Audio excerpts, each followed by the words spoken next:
Okay, so yesterday we said, Rambam starts chapter 6 of the laws of Teshuva, that there are verses, many verses in the scriptures which seem to imply that God does command and cause people to do the right thing or the wrong thing.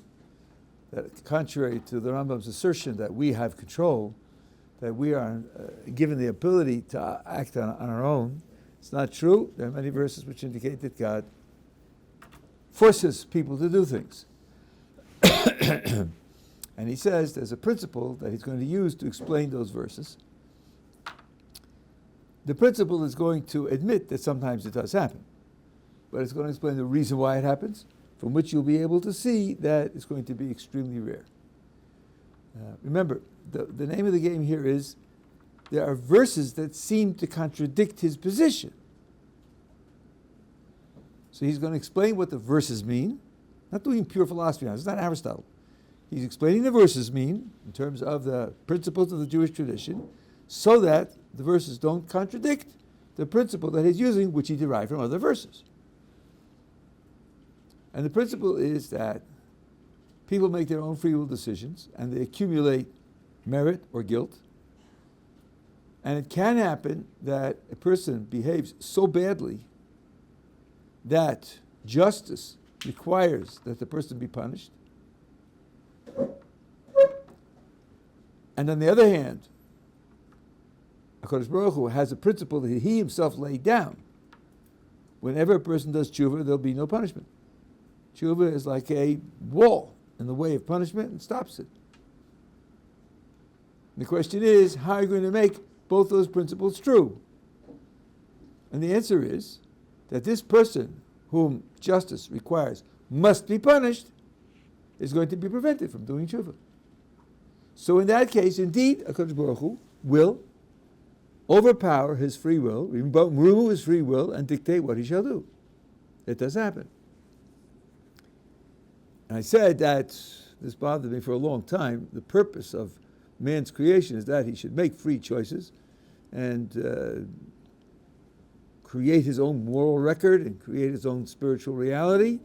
That's really what's going on when a person operates in this world.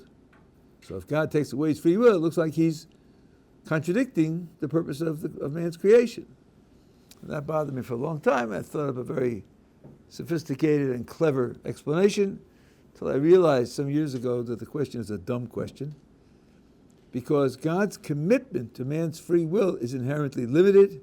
It's limited by death, it's limited by sleep, it's limited by injury, anesthesia. And that being the case, God's commitment to any one person's free will is inherently limited. So a way to describe what the Rambam is saying is this: a person's record, his terrible record, gets to a point where, from the point of view of his staying alive, because Baruch Hu says, you have no right to any more opportunities. I don't owe you anything. I gave you 2,436 opportunities and you've squandered them. That's it. I don't owe you anything. I happen to have some plans for which you'll be useful in molding the world in a certain direction. I could end your life now. From my point of view, as far as you're concerned, nothing would be lost. You need to be punished, and you'll be punished. But I have a reason for holding on to you, to allow you to continue to exist, but I'm not going to give up on the punishment. So as I prop you up for this extra credit time, I'm going to take away your free will so that justice will be served and you're ultimately being punished. The verses describe cases like that. But of course, cases like that are extremely rare. I hope you don't have a doubt as to whether your record is so evil that you've lost your right to make free decisions because God for sure wants to punish you and doesn't want you to get out of it. And this is only going to happen in extremely rare cases. So,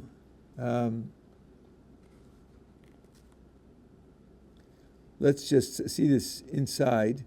There's like 6 lines down. This is the principle that he's going to use to explain the verses. When an individual or people of a country the sinner consciously and willfully committing that sin, it is proper to exact retribution to him, as explained. The Holy and Blessed be He knows how to exact the punishment, sometimes this world, sometimes the next world, sometimes both, sometimes his property, etc., etc. That's what he says in the first paragraph.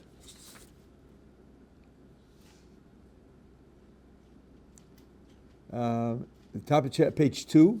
When does this apply? When does justice require that he should be punished? When he has not done teshuva. However, he does teshuva. Teshuva is a shield against retribution.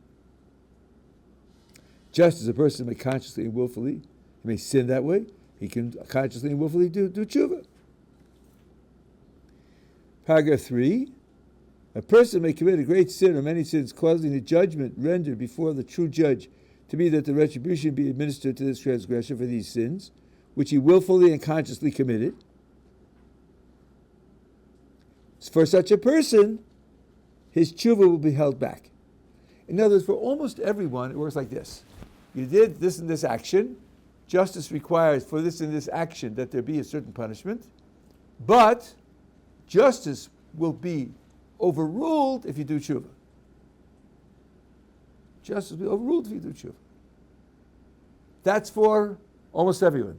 In other words, the decree of justice is conditional. If he doesn't do teshuva, this and this is what he deserves. But of course, if he does teshuva, then he escapes it. But there can be people for which justice says this is what he must have no matter what. For this person, no excuse is available. Then, in order to guarantee that justice will be served, God prevents the person from doing teshuva. That's the dynamics we spoke about. Now, I want to just give you like a kind of example of how far this goes. Menashe was a wicked king. He set up idols in the temple, and he instituted idol worship throughout the land. In the end of his life, he stopped doing it. He destroyed all the idols, and he made sure that people were serving only God. But for 20, 30 more years, he instituted idol worship throughout the land of Israel. When I say throughout, he performed it. He didn't force other people to perform it. The verses don't say that. He didn't kill people who didn't go along with it. But he instituted it, supported it, promoted it for decades. When he died, the angel said, listen, I know, Kodesh Baruch Hu, you have a commitment to teshuva, but not for him. Not for him. Yeah, in the end of his life, he stopped, and he turned around, and he stopped doing it, and he destroyed all the idols. He did, but still, look, with a record of decades of promoting idol worship, surely teshuva shouldn't work for him. And I think it's Yerushalmi says that the angels set up roadblocks on all the roads to heaven. Roadblocks. You're not getting through here. No passage for you, Menashe.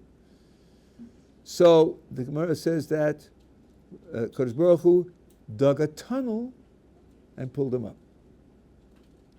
Now stop and think what that means. What's the story telling you? Play literature games now. God didn't break the roadblocks. He didn't break the roadblocks. He dug a tunnel. The message is, the angels didn't make a mistake. Each road that they blocked was blocked. Each road they blocked was not the road he should go on. It's like the angels have tunnel vision. Can he come up this way? No, roadblock. They're right. He can't come up that way. But the judgment that he can't come up at all, there they made a mistake. So Kodesh Baruch Hu said, you think that these are the only routes up.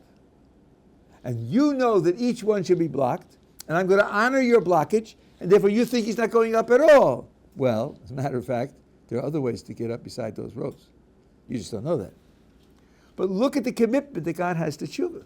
Because he allowed Menashe to do teshuva, Menashe was able to overcome his liabilities, even with such a record that the angels thought he shouldn't be able to.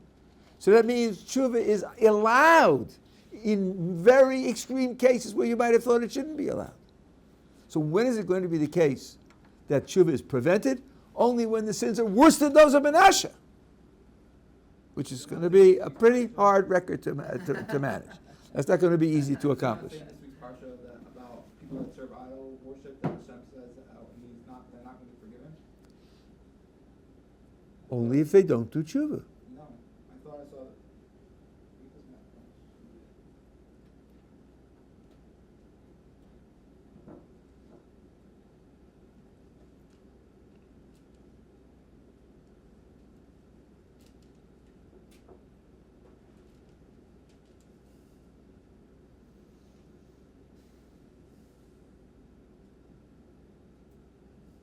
It says, "Le'yayve Hashem Somayach lay Yaz Yeshan Af Hashem V'Kinav Ishahu Gottleib." This is week's parsha. Right? Only if they don't do tshuva. That's not referring to. I thought it meant that they can't do tshuva. Why would you think that? Why would you think that? Doesn't say anything about not doing tshuva there. I guess, yeah. It doesn't. All punishment is conditional upon doing tshuva.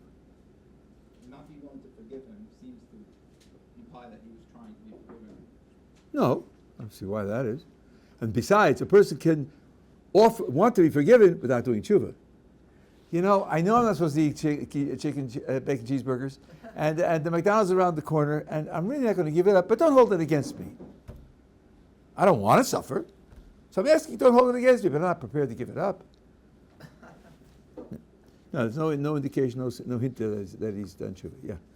I mean, this case in which we have a limitation on the angelical courts, which do not get any way so that Menashe's Teshuva will be performed. I mean, it seems to be like, of course, it's a very extreme case, but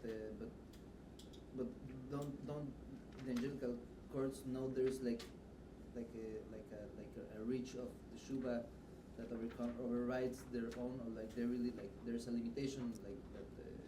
It's like. Let's understand. It's not that they're unaware that because Baruch Hu can override them. It's just that they think they know the laws. They think they know his principles. They think they know how they work. And as I said, to a certain extent, they're right. Each way up that they block, they are right. It is blocked. He's not going to come up that way. It's just the further judgment that there aren't any other ways, and therefore we've covered all the possibilities. That was a mistake. But not that because Baruch Hu can't override them. That's not the issue. The issue is he won't, because we know what his principles are. Now, I want to draw out a conclusion here, and we'll read through the words. But I was told once, years ago, by a learned person and a very smart person, that there's no such thing as tshuva for non-Jews. Tshuva is only for Jews. Now, I don't know all sources on the subject, but from this Rambam, that seems to be incorrect. Because one of the key examples I told you yesterday is Pharaoh. God hardened Pharaoh's heart so that Pharaoh shouldn't do tshuva. Why is he doing that? Because if he will do tshuva, he'll be forgiven. And God doesn't want him to be forgiven. So that implies that tshuva works for non-Jews. So then, when I argued with this person, he said, well, maybe it works, but it only works for this world. But the next world, for sure, even if they do tshuva, they're going to be punished. But again, what the Rambam said here means that that's not correct, because the Rambam prefaces remarks here by saying, God knows how punishments have to be distributed. For some transgressions, they're punished in this world, some in the next world, and some in both. And we are not privy to that information, but there is three possible possibilities. So if God wants to punish Pharaoh, and tshuva only works in this world, then he could let him do tshuva and punish him in the next world. Why does he have to stop him from doing tshuva?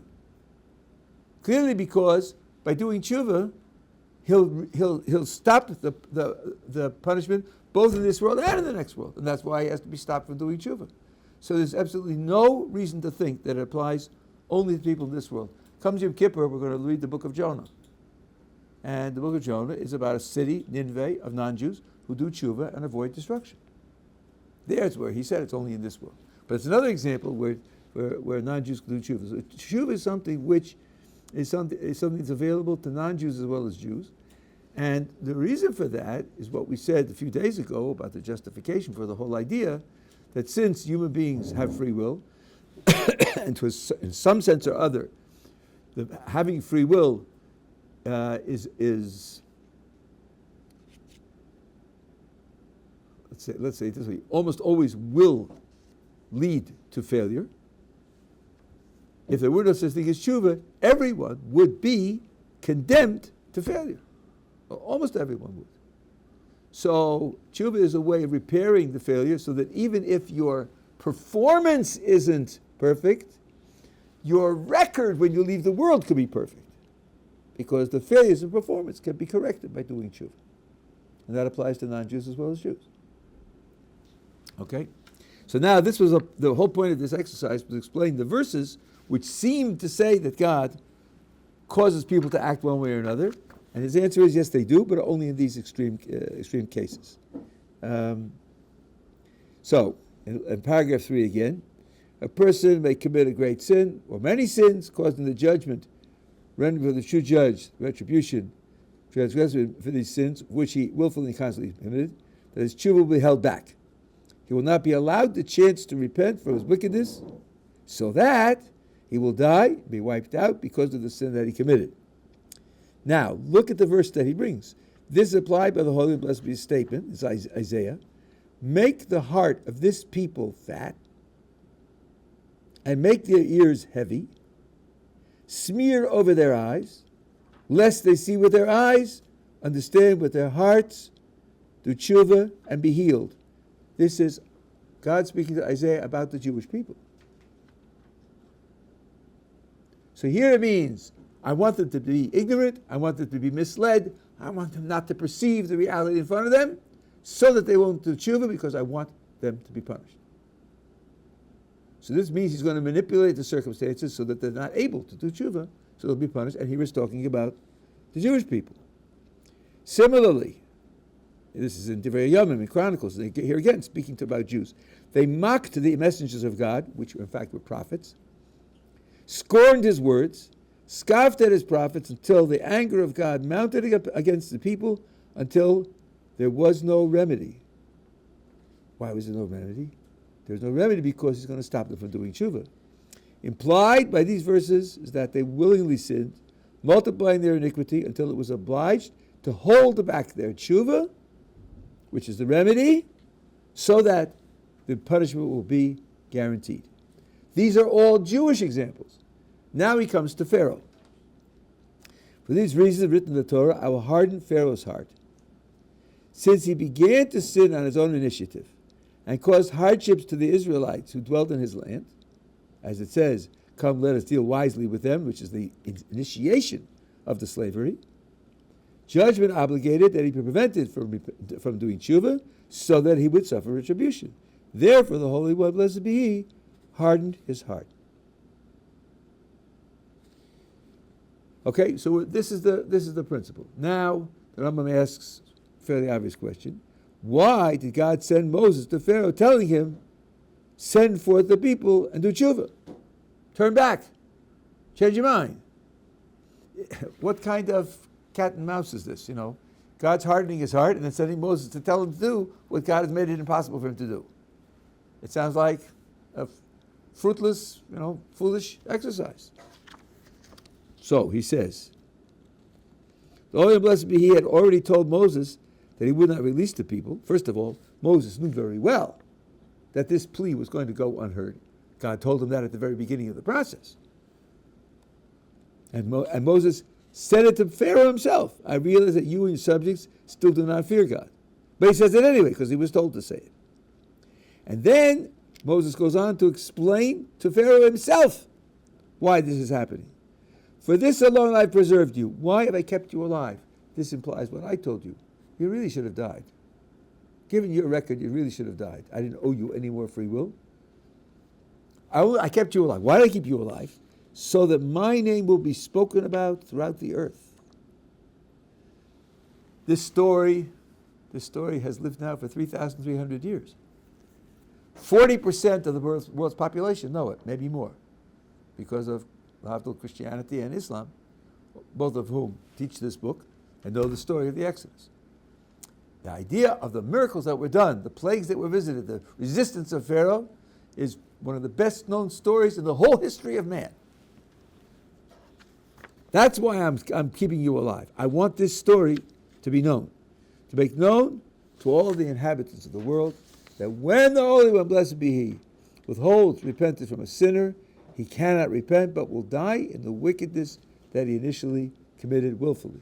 I'm setting you up to make you an example. I'm telling everybody I hardened your heart, and I sent Moses to tell you to change, knowing that I hardened your heart so that you can't change, to show you this is what can happen to a person when he reaches the end point of guilt. And this isn't the only time that it happened. The Torah says that God hardened the heart of Sichon, one of the kings that we conquered on the other side of the Jordan, on the way to the land of Israel. So Sichon was held liable for repentance to be withheld from him because of the sins that he committed. So as it says in Dvarim, God, your Lord, hardened his spirit and strengthened his heart, so that when the Jews offered him peace and just a peaceful passage through his land, he said no, and he came out with his army to fight, and that's when he was conquered. Also the Canaanites, because of their abominable acts, their culture in the land of Israel was cruel and subhuman, so that they would wage war against the Israelites, as in Joshua. This was inspired by God to harden their hearts, so they should come against the Israel in battle in order to utterly destroy them. So this is a policy that God has for Jews and for non-Jews in extreme cases, when the attribute of justice requires that there be punishment without any possibility of escaping the punishment. Similarly, the Israelites in the era of Elijah committed many iniquities. Repentance was held back from those who committed the many sins. Not everybody, just the people who were so guilty. As it says, you have turned their hearts backwards. That is to say, you've held Teshuva away from them. In conclusion, the Almighty did not decree that Pharaoh should harm the Israelites, that Sichon should sin in his land, that the Canaanites should perform abominable acts, or the Israelites should worship idols. God didn't decree all of those actions that they performed with their free will. They sinned on their own initiative, and they're obligated to have Teshuva held back from them. So, where do we start from? The Rambam says there's a principle of free will, and these verses are cases where God does take away free will. But who's the Rambam fighting with? He's a fatalist who says everything's pre-programmed, everything's determined, everything's caused by God. Therefore, there's no free will, there's no responsibility, and the whole Torah system doesn't work. And Rambam's pointing out that that's simply wrong. That kind of grandiose philosophical position that nobody makes any decisions of his own is a mistake. Yeah. So when Hashem decides to punish an individual, from the sources we've seen so far,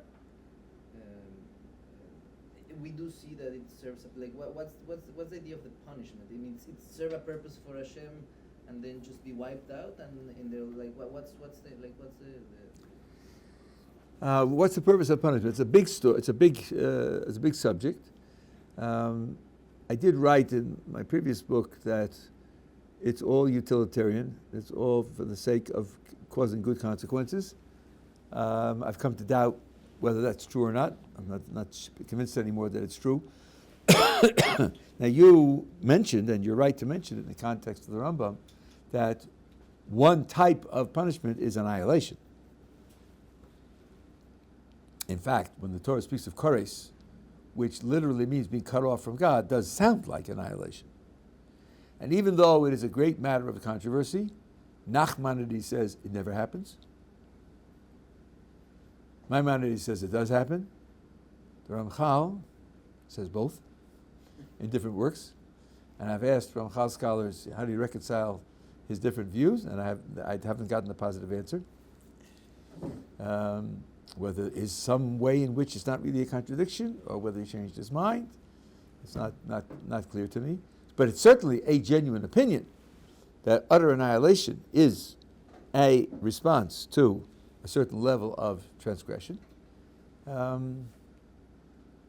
So the question will be, let's take that as an example of where it looks like, and in fact the translation here used the word retribution, it looks like the person committed a crime and he's punished because it's good to punish crimes, period, without having any good effect for the future. That's called the retributive theory of judgment, of justice. There's another theory which is utilitarian, which means you punish people only in order to create a good consequence. Either the person will repent and it'll change his life, or you'll set an example for other people and give them motivation not to commit crimes. Like he committed crimes. There are various ways in which the punishments can have good effects. If it's incarceration, it just could prevent him from committing more crimes, which is also a good outcome. If you thought that all punishment is only to produce good consequences, then you'll have to face the Rambam's position that one possible punishment is annihilation. How could that be for the sake of good consequences? The soul is annihilated. That soul has no future. Nothing good is going to happen to it because it won't exist anymore. So I thought about that for a long time, and I came up with a possible explanation. This is the easier of two very difficult problems. We're now comparing in our minds two possible ways of running the world. The way the Rambam says it is run, for certain types of crimes, the punishment is annihilation. Another way to have it run is the crimes you commit do generate punishments, but annihilation isn't among them. Eternal existence is guaranteed. Those are the two possible ways we're considering. And when we try to apply a principle of utility, goodness, kindness, it seems like only the second possibility is possible. The first possibility is impossible. Well, let's take the following into account. Our sources tell us that in the world to come, each person will look at where he is, what his circumstances are, and compare it with his life and say, yes, that's right. It's just, it's appropriate. I earned what I got. I have no claim that I'm being cheated. I got what I earned. The person that gets more will say, I did more. The person that did less will say, yeah, I did less. He says, I did less, I earned less. I'm getting what I deserved. We have to think about this like detail by detail. Whatever the details are of the condition of the person in the world to come, for the Rambam, the person's a soul, but it doesn't matter, right? Each detail they could say, well, I kept Shabbos, that's why I have this. I ate cheeseburger, that's why I'm lacking that, or I have this negative thing. All of them are lacking because there's nothing evil in the world to come. I'm lacking because of what I did. What about not just the features of the world to come, the particular circumstances of the world to come? What about the overall basic fact that he is in the world to come rather than not? That's certainly a benefit. He wouldn't want to suddenly disappear.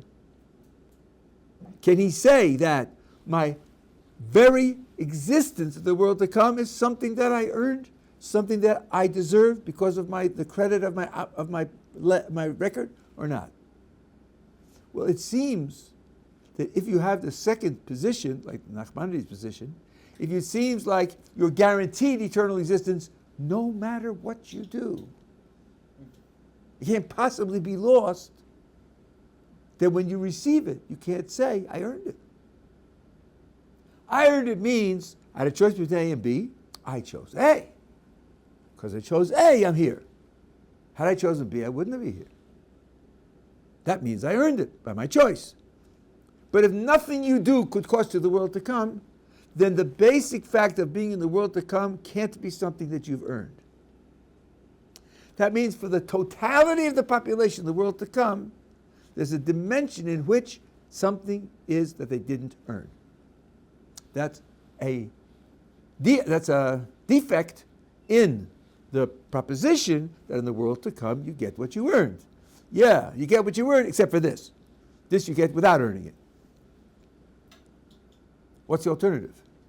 The alternative is to say, like the first picture, no. By your choices, you can arrive at a position where you lose the world to come. Okay, if it is possible to lose the world to come, then everybody who gains it because of the choices that he made, because he could have made other choices by which he would have lost it. So everyone in the world to come has a complete earning of everything that he has in the world to come. That makes that picture complete and perfect.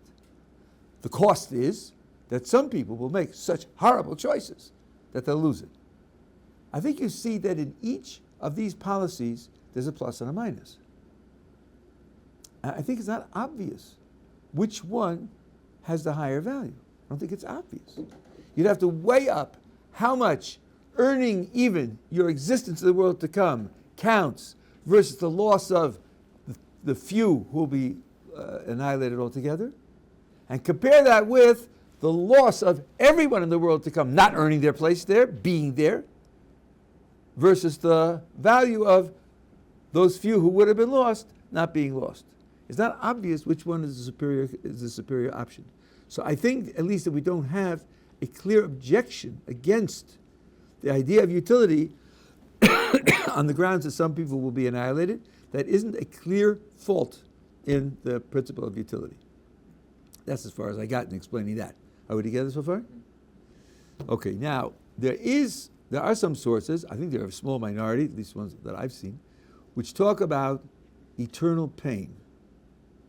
Because of some things that a person has done, he'll be there in the world to come, and he'll exist forever in pain. That was much, much harder. That was much, much harder to deal with. I struggled with that for a long time, especially since there are some sources, many sources, that say that everything there has to be good. Well, leaving those aside for a moment, how could you reconcile that with utility? But I have a very brilliant chavrusa, which I've had the privilege of learning with him for decades, and he came up with the following, which I think at least reduces the severity of the problem, and maybe it's a sufficient solution. First of all, he said, when you talk about there being an eternity of pain, that doesn't imply it's eternity of just pain. This person who is suffering pain for eternity because of some terrible things he did, it isn't as if he only did those terrible things. He did good things also. So his existence in the world to come is a mixed bag. For some of the things he does, he enjoys the greatness of the world to come. And for some things, for whatever reason, certainly he didn't do Teshuva according to Rambam, for whatever reason, the pain is eternal. So it's a mixed bag. Okay, if it's a mixed bag, we could ask, suppose we offered the option of ceasing to exist. Would he grab it? Not obviously. Not obviously. Could be that the good that he's experiencing makes it worthwhile for him to exist, even though there's also pain. That's one point. The next point is this. Why is he suffering pain? He's suffering pain because he did something wrong, he didn't do Teshuva, he's left without liability. The pain he's suffering is something that he earned. By suffering that pain, which he earned, he's demonstrating God's justice. The observers can look and say, he's in pain, he did this, is this much pain for this action? Yes, that's right, that fits. Demonstrating God's justice is a contribution. It's definitely something positive to do. Now, this person in the world to come, he's not there with rebelliousness. He's not there with objections. He's there knowing the truth, knowing what's good, knowing what's right. He knows that what he did was wrong. So, in a certain sense, suffering the pain and thereby demonstrating God's justice is a contribution he's making to God's justice in the world, to God's glory in the world. And since he cares about that, that's also a compensating factor for the pain that he's experiencing. When you take those two things into account, it's not obvious that eternal pain also violates God's kindness and God's love. It's not obvious. There could be other things to say, and there could be other details to handle, but at this point you don't have an obvious counterexample to the idea that it's all goodness and it's all utility. Yeah. I mean, I just wanted to ask about the element of eternal, because I mean, since it was a limited action which produced certain damage to the extent that, so how can we actually stretch it to like eternal? Like it sounds. Oh, like that's a nice question. That's a nice question. How, if the action is an action in this world, and it's a limited action, how does it have eternal consequences? Yeah, but if you're going to ask that question, you should have started by asking that about mitzvos. Weren't the mitzvahs also limited actions? He put on tefillin for an hour, and right, and that the hour is going to contribute to an eternal reward. So let's see. Should we have a one-sided policy? Only, indeed, for many commentators, it is a one-sided policy because God's kindness is such that only mitzvahs have an eternal.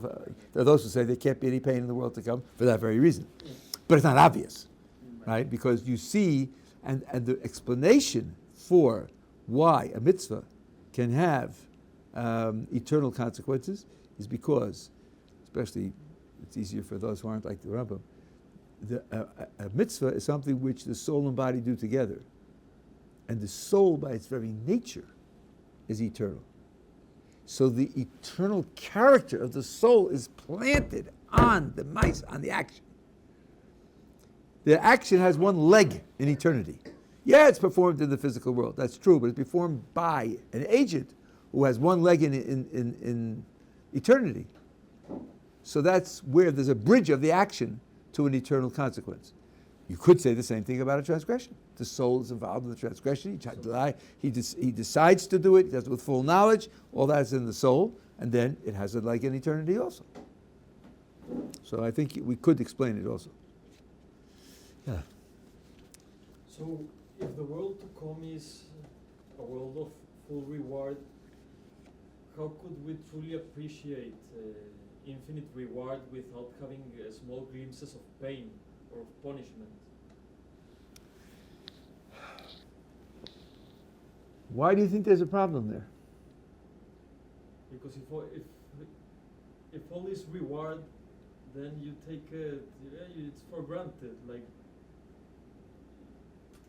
I think pain in a way makes you, for example, all the week you keep you have a healthy diet, everything, and so the moment you eat a cake, that pleasure you get from the cake kind of makes you still, how do you say, it's the, you understand what I mean, like the Well, I understand if I understand what you mean, it's part of a type of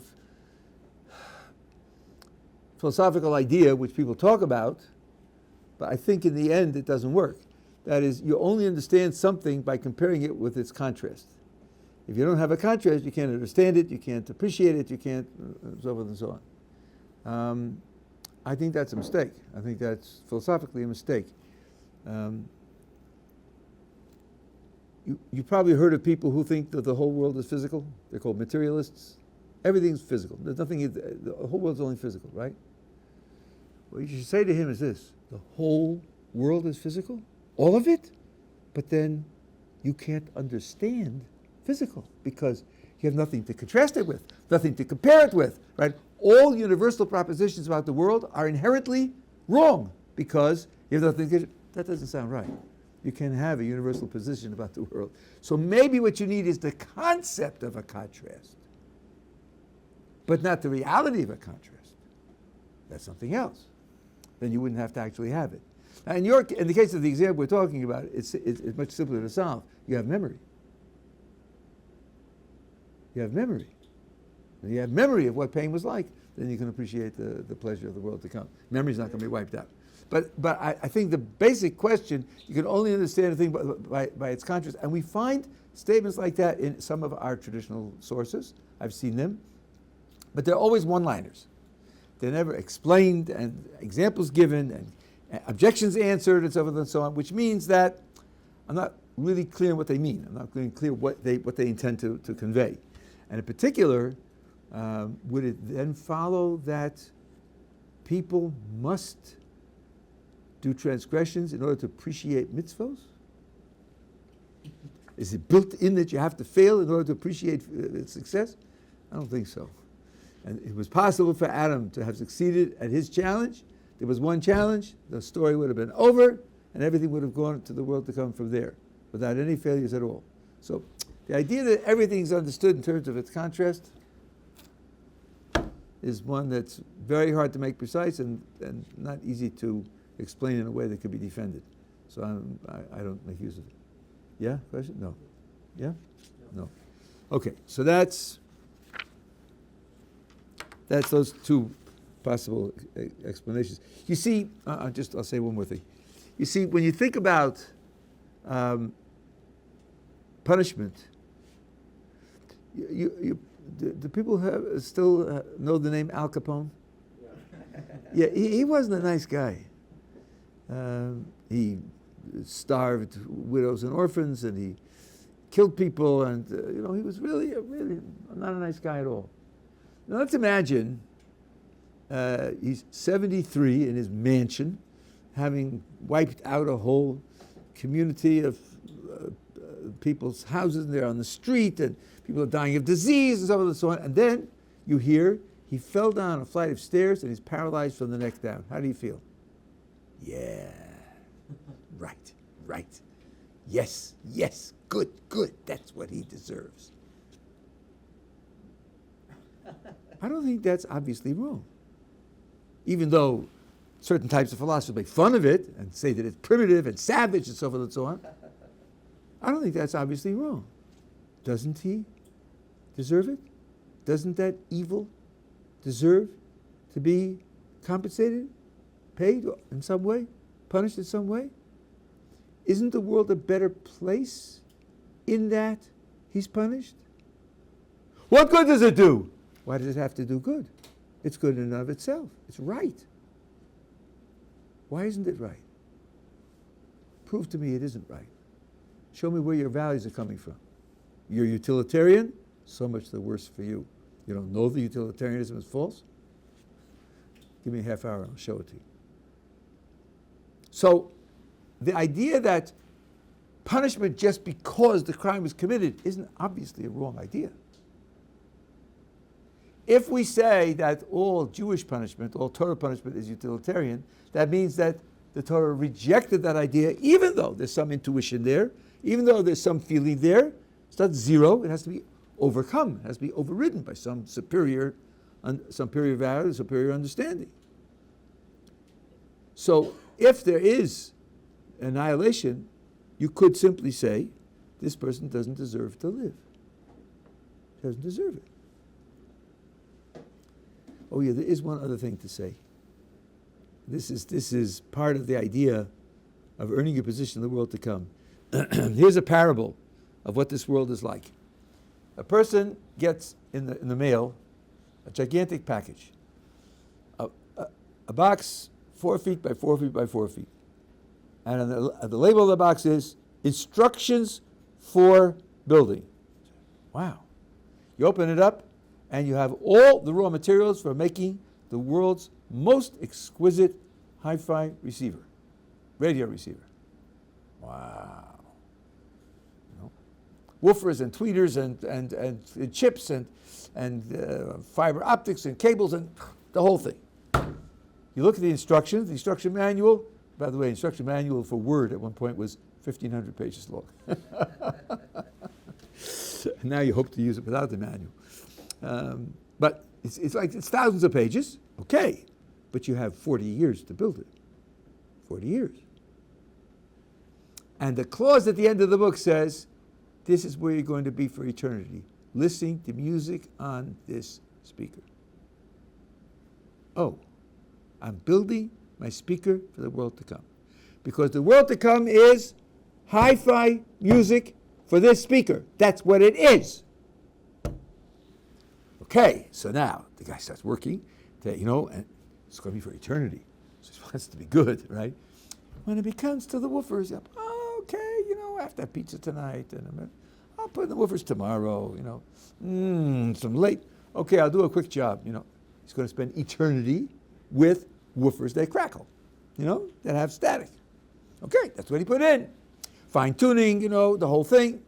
And now he's got his speakers, which are the ones he's going to go through eternity with. The way he made them, that's what he's going to listen to.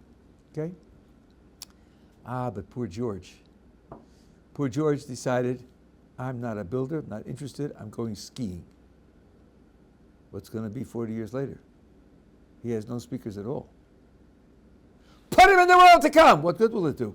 It's all hi-fi radio waves. Without a speaker, he'll get nothing. He's made himself incapable of experiencing the world to come. This is how you can understand the idea that you can be responsible for your very existence in the world to come, not just as a payoff, but that you are creating in yourself the capacity to experience the world to come. And if you don't create it, then it's not that you're being punished by being annihilated, it's that you didn't create the conditions of your own existence. That's part of the creativity of this world, that you create the conditions of your own existence in the world to come. And having come this far, I'll tell you one more thing which people ask about. We talked about earning it, right? So somebody says, this is akin to a question that you asked, how much mitzvahs did I do? How many years did I do mitzvahs? How much quality was there?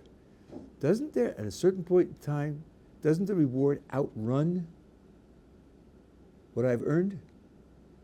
No matter how much merit I've had, I lived 120 years, I'm going to have an infinity of pleasure. How can 120 years earn an infinity of pleasure? So, really the answer is what I just told you. I'll show you why. Let's suppose I'm working at a job and I'm being paid a certain salary. That happens to be true. And the salary is according to what I work. So if I work more hours, I get more salary. But I only work a finite number of hours, I get a finite salary. Contrast that with someone building his own home. There are people who do that. They go out to the forest and they build their own homes. Let's say it takes them 10 years. Builds it from scratch and he puts it together. And then he moves in. 20 years later, somebody comes to him and says, I think you're living on borrowed time. You put 10 years into building the house, and now you live in it for 20 years? I don't think you deserve to live in it anymore. 10 years of work for 20 years of habitation? It's something wrong with the fact that you're going to stay in the house because you didn't earn staying in the house. I think he's going to say, you're making a mistake. I didn't work per hour. I built the house. Since I built the house, if I stay here forever, it's perfectly appropriate because I built it. So when you work to build something, you're not being paid by the hour. You're being paid by the project, what we call a kablan. Is a person who's given a project and he's paid at the finish at the end of the project. And therefore, it's not a question of running out of merit. You built in yourself the ability to receive what's given in the world to come. That can last you forever. So all these things, I think, work out in natural moral terms, and which is nice to know that, in general, our moral intuitions are good. The Torah doesn't come along and say, righteousness is marshmallows, and justice is laundry pins, and goodness is sea waves. And you have no clue what's going on. You don't have no idea what it is for God. You might just be mosquitoes. No. Our basic intuitions are right. They were put there by God's forming our minds. When you have what seems to you to be a moral objection to a halacha, research it. Almost always, there's a misunderstanding of what the halacha is. Sometimes your moral intuition is a little weak. We do change our minds of what's morally right and wrong also. But our basic grasp of right and wrong and good and evil is reliable, and it's nice to see how these things work out in terms of our own natural moral intuitions. Okay, today's Wednesday, so we'll pick it up tomorrow.